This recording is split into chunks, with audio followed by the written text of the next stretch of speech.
today I am going to make fake, pretend, not real, not the real ones, not the genuine thing, not the authentic article, IKEA meatballs. I thought I was going to guess what you were cooking.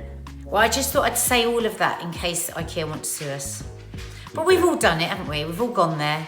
We've all gone there to buy maybe a sofa or an armchair or a new bed and just ended up having the meatballs. No, I must admit, the only reason I go to IKEA is to have the meatballs. But my meatballs are so much better. Mark loves them, don't you, Well, Mark? tell the backstory. Your meatballs won you this. Oh.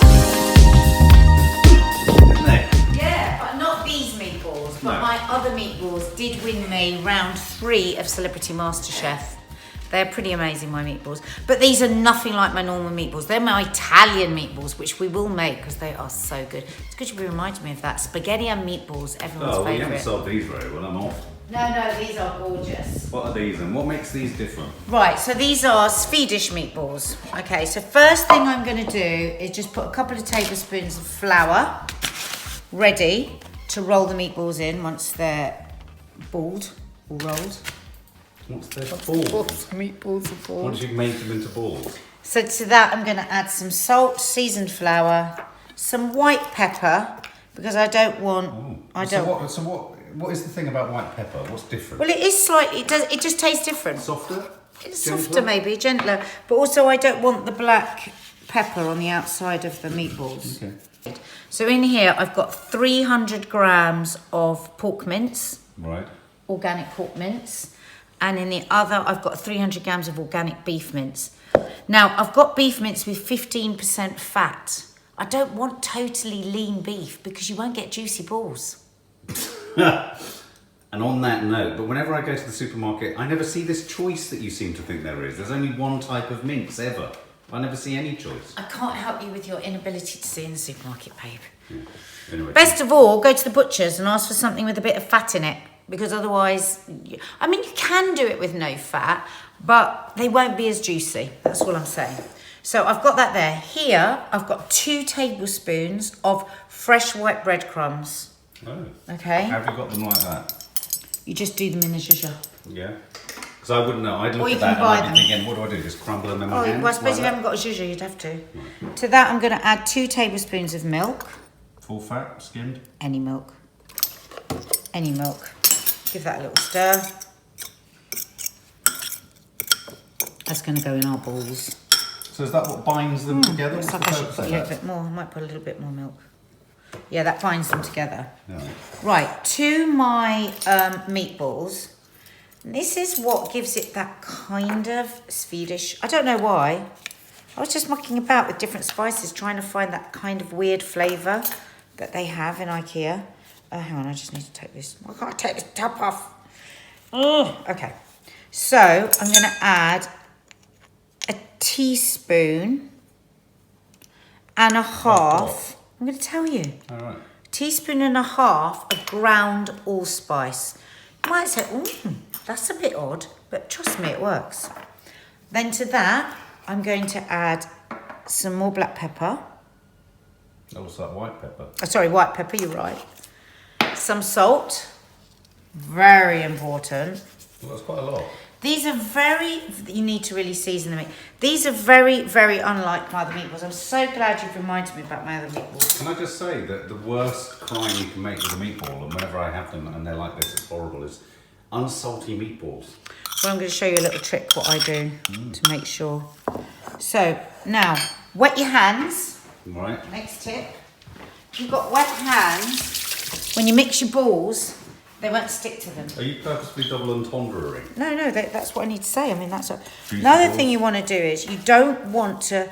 People make the mistake when they make meatballs of squeezing the meat. You don't want to do that because I think... I mean, there may be chefs and there may be people that disagree with me. I believe it makes them a bit tougher. So I'm always a bit careful. I want to mix it in, but you don't want to be like bashing it and pounding it. You don't want to bash your balls. You don't want to bash, you don't want to pound your pork. Okay, so, little tip here. Just going to heat the frying pan. Let me just wash my hands. Always wash your hands in between. Apparently when you were cooking on the vlog, you were putting raw chicken on everything. No, I wasn't. That's the thing. What people don't realise is I edit. There are things happening. Ah, that's why you always have to show it when you're filming. So I'm going to heat the pan, And I'm just going to take a little bit of the meat. This is a really good tip. I can't believe I didn't think of this. For years I would get my seasoning wrong in my burgers or in my meatballs. And then it was years ago we were making Eating in the Sun. And a chef said, that's what they do. That's what the chefs do. They take a teeny little bit. Yeah. And they just fry it to check the seasoning. Oh, I see. So see how that meat hasn't stuck to my hands at all because my hands are wet. Yeah. Wet hands, great tip. Heat a little bit and try it for the seasoning. This is a little bit like your bit of bread in the oil to check for your roasties. This is a little test run. Yeah. So when you put bread into hot fat, you're just testing. If you haven't got a thermometer, if it sizzles all around the edge quickly, you know it's hot enough. So this is a test. That's a little test. No oil in there. Because it's just to test it. It's about 30 seconds later, and I'm just checking. Any ideas?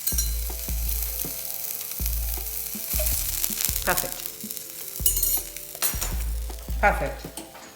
So, in what way? Salty? perfect salt. I might add a little more allspice. That's just because I quite like it spicy. So the thing is with these meatballs, usually in a meatball I'd put onion and garlic and parsley and lemon zest, but these are very different. These are Swedish meatballs and they just have a very lightly spiced taste. And then of course you have the lovely sauce and the lingonberry jam that we're going to have with it. Could you put zeta in a meatball? Yeah, you could put zeta in a Zeta meatball. meatball. Yeah, you could put anything in a meatball. Ice cream? So you've got to have good ball handling skills here. So look, you see the way I'm just you don't want to be squeezing it. You just want to, you know, the breadcrumbs will keep it together. You just lightness of touch. Roll it in the flour. Done. Don't squeeze them. Don't squeeze the life out of them. Okay. I can't kind of say that enough. People think that will be, oh great, you know, the meatballs won't fall apart, all of that. But you'll get little hard balls of meat, which won't be nice. The thing is, to make sure they don't fall apart, you put in your binding, which we've done with the breadcrumbs, and you make sure your fat is hot enough so that when they get in, so when you put them in the pan, they're held together, and then you don't muck about with them too much.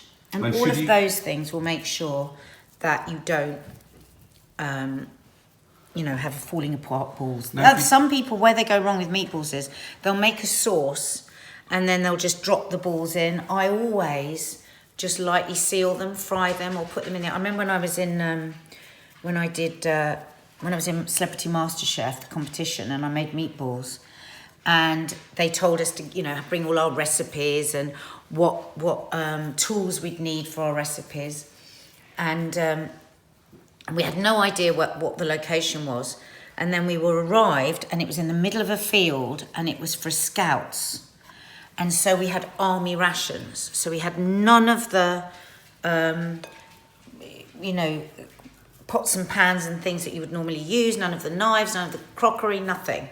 So I didn't have a frying pan, but I was making meatballs and I was making a huge sauce. Now, if I just put those meatballs in the sauce, it would have been a disaster because it would have all fallen apart. So I just put them on a baking tray and put them in the hot oven for 5 minutes just to seal them, then drop them in the sauce.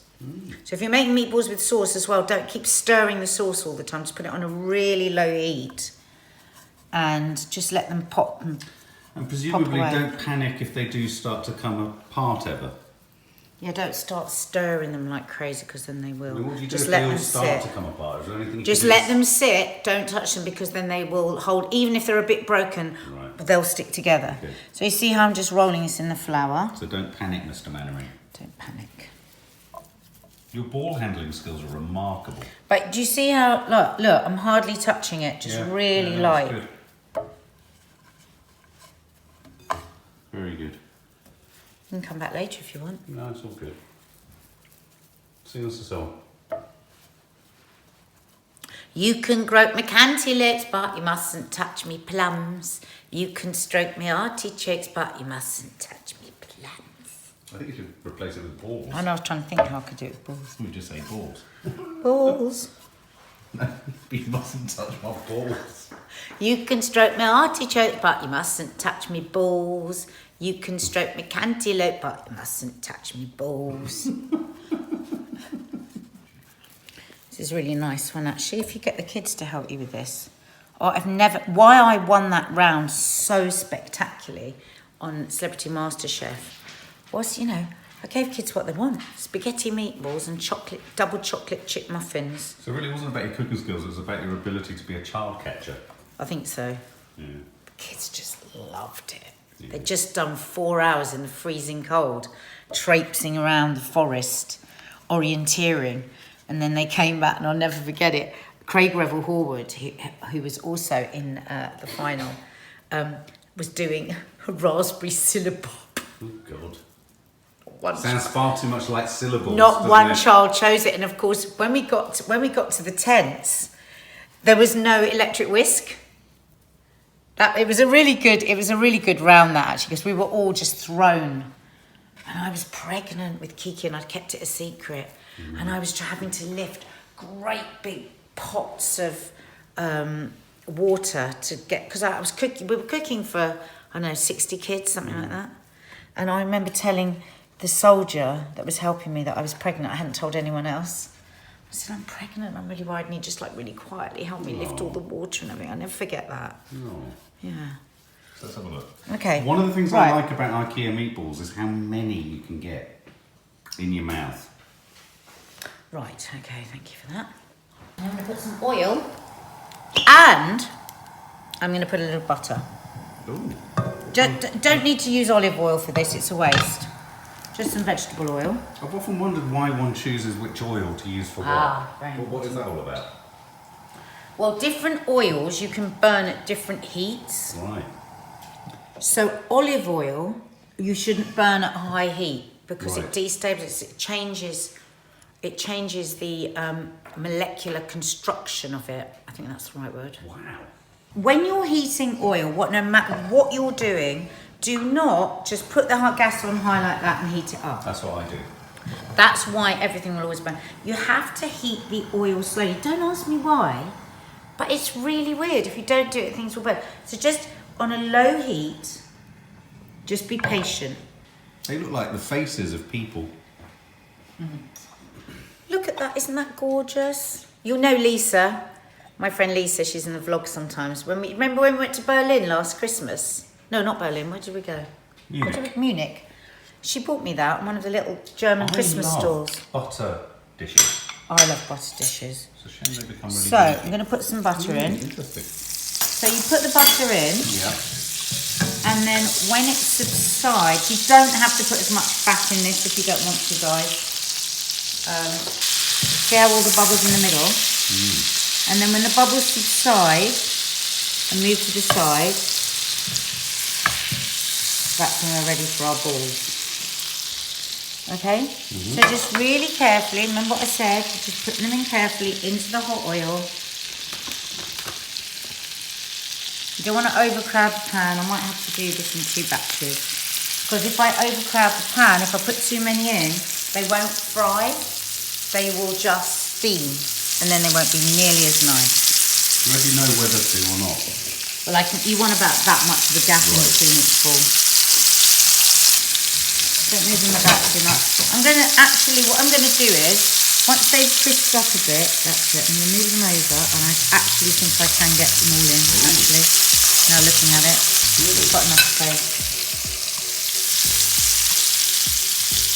There we go. That's as many as I'm putting today.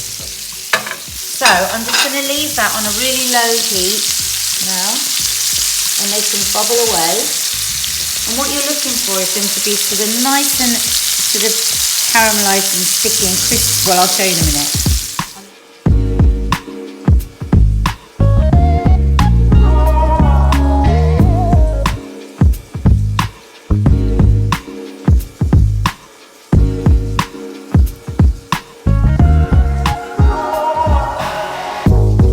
So let's have a little look. Yeah, see that? That's what we want. I haven't touched them once. If I started mucking around, and you see the seasoned flour, not only gives it a nice extra bit of flavour, but gives it that like little crunchy Food is just about textures as well as flavours, isn't it? We want a nice soft ball in the middle with a little bit of bite on the outside. Don't they look yum? And the butter, the butter and the oil. Okay, we'll leave them bubble away for a bit. Okay, so I'm going to do some oven chips. I really like these, Labayo. I get them from Ocado. Labayo, because they're organic oven chips. But I've changed my ways with oven chips. You might think that this is wrong, but I just find most oven chips are just too dry.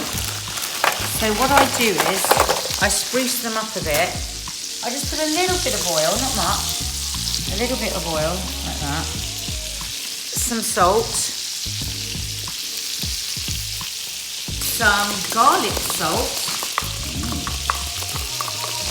So now I'm just going to turn them over again onto their sides. See, they're just cooking really nicely and slowly, cooking all round, and then so they'll be nicely cooked in the middle. You could, if you wanted to be really sure, if you're a bit nervous about cooking it properly in the middle, you could at this point just put them in the oven. Okay, so then I just toss them down a bit. Yeah, just a wee bit.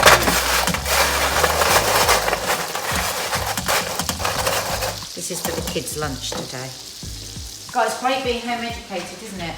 Imagine you get that for your school dinners. It's rather than for their school dinners today.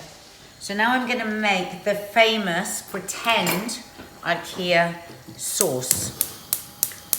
Okay, so I've got a tablespoon of butter. Let me just show them my dish again. Thank you, Lisa. I love my dish. So a tablespoon of butter-ish. That's a good tablespoon. And then, I've put the flour away. You know why? Because I'm trying to be tidy. And this is what happens when you try and be tidy. You put things away and you still need them. It's annoying. So, melt the butter. You can do a nice shot of butter melting, Mark. Okay, so into that, I'm going to put a tablespoon of flour. So we're making, Mark, what's it called when you do this? Butter and flour? A roux. A roux. Not too hot. So, I'm using a plastic whisk. They're really good, these, because it means you can still use a non-stick pan. So you want to cook it. You need to cook the flour, and you need to whisk it so you don't get it lumpy, okay? Cook that flour, otherwise your sauce will taste of flour. You don't want that. Okay, so to that, I'm going to add some stock, some beef stock. Just add a little, stir it in, then a little more. It's all very well this whisking plastic that's too short to burn my hand. Okay, so what's in there? What have we put in there? Oh, sorry, that's beef stock. Just, one of the jelly beef stocks. Right. I use one of those. Whisk again. Starting to get our sauce now. And we're going to add a little secret ingredient in a minute. Cream. We might all go, oh, well, no, not cream, before the cream.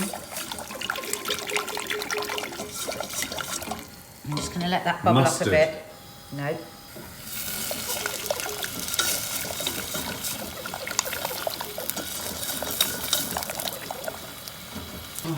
Soy sauce. Soy sauce.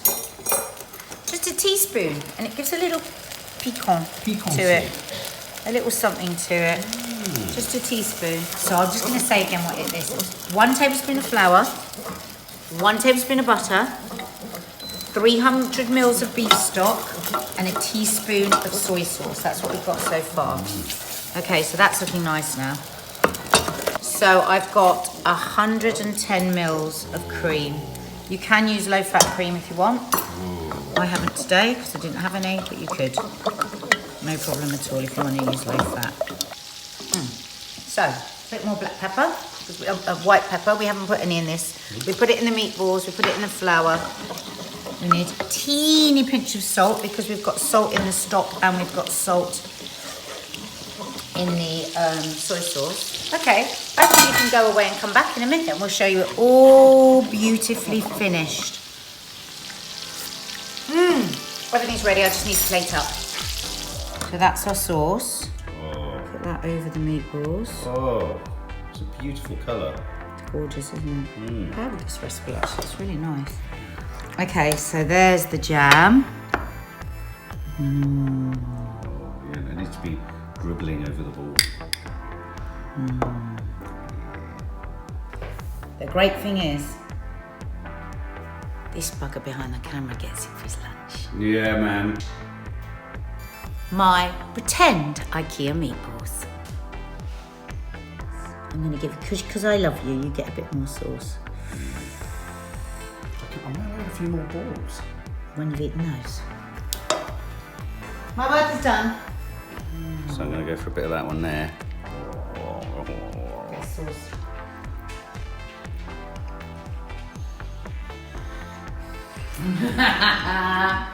I've got some bad news.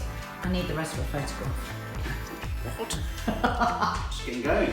Okay team, I've just eaten those meatballs and it's actively making me want to go to IKEA and get the most complicated flat pack piece of furniture and construct it for 10 days. That's how good they are.